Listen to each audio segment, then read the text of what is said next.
Assalamualaikum semua. Yang pertama saya akan bikin dulu jelly cincau. Ini saya pakai Nutrijel cincau yang ukuran besar. Ini mau saya masak dengan 3 sendok makan gula pasir. Dan airnya saya pakai 650 ml. Sebelum dimasak wajib diaduk-aduk terlebih dahulu sampai nutrijelnya larut, karena kalau nggak diaduk dulu nanti nutrijelnya malah bergerindil ya. Kalau dirasa sudah larut baru boleh dinyalakan dan dimasak sampai mendidih sambil sesekali diaduk. Kalau sudah mendidih, ini tinggal diangkat aja lalu pindahkan ke dalam wadah. Selanjutnya, sekarang saya akan bikin puding kopi. Untuk agar-agarnya saya pakai 1 bungkus dari agar-agar swallow. Kalau mau pakai merek lain juga boleh, yang penting kapasitas airnya di belakang kemasan agar-agarnya itu harus 900 ml ya, biar nanti hasilnya sama. Lalu saya pakai Nescafe klasik yang kecil 3 bungkus dan gulanya saya pakai 5 sendok makan muncung. Yang terakhir susu UHT full cream 800 ml. Jangan diganti dengan susu kental manis ya, karena nanti takaran gulanya juga berbeda. Proses pemasakannya sama seperti tadi, diaduk dulu sampai agar-agarnya larut. Kalau sudah larut baru boleh dimasak sampai mendidih dan diaduknya harus agak sering ya. Tipsnya kalau bikin puding nggak mau berair, pastikan si agar-agarnya ini, pudingnya, dimasaknya itu harus benar-benar mendidih ya. Sudah mendidih, ini tinggal diangkat aja lalu ditunggu dulu sampai pudingnya ini agak dingin ya.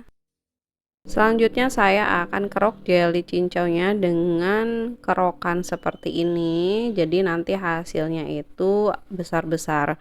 Kalau teman-teman mau diparut dengan hasil yang kecil-kecil juga boleh ya, disesuaikan dengan selera aja. Sudah selesai diparut, lalu tinggal ditata aja, dirapihkan. Untuk loyangnya saya pakai loyang ukuran 18 cm. Nah, kalau sudah agak dingin pudingnya, lalu tinggal dimasukkan aja dan dirapihkan ya. Jadi biar nggak ada yang blog-blogan gitu ya. Tips yang kedua, jangan masukkan puding kopi ke dalam loyang dalam keadaan masih sangat panas ya, karena nanti si jelly cincaunya ini dia akan mencair kembali, jadi harus ditunggu dulu sampai agak dingin. Nah, yang terakhir saya akan bikin puding gula merah. Untuk agar-agarnya saya cuma pakai setengah bungkus aja, sama ya dari agar-agar swallow. Dan gula merahnya saya pakai 85 gram. Untuk susunya saya pakai 400 ml. Prosesnya sama seperti tadi, diaduk dulu sampai agar-agarnya larut. Kalau sudah larut baru dimasak sampai mendidih sambil sesekali diaduk.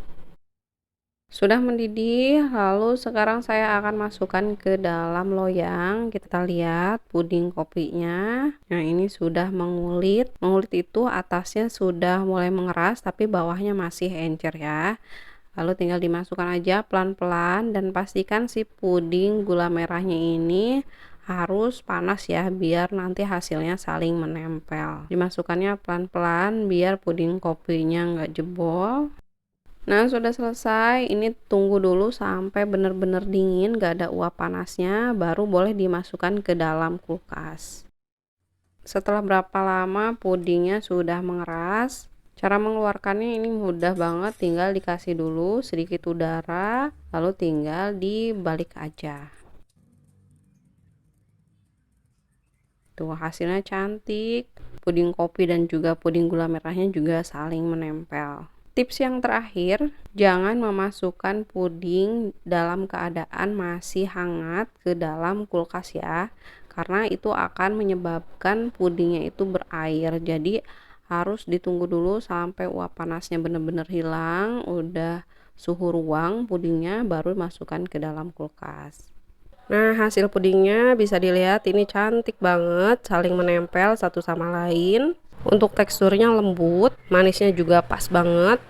Puding kopinya pas manisnya, puding gula merahnya juga enak banget, manisnya pas, enggak kemanisan sama sekali ya.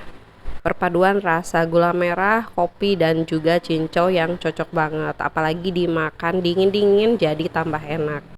Untuk puding kopi, rasa kopinya cukup terasa tapi nggak terlalu kuat ya. Gimana, mudah bikinnya? Rasanya juga enak banget, modalnya juga nggak terlalu banyak.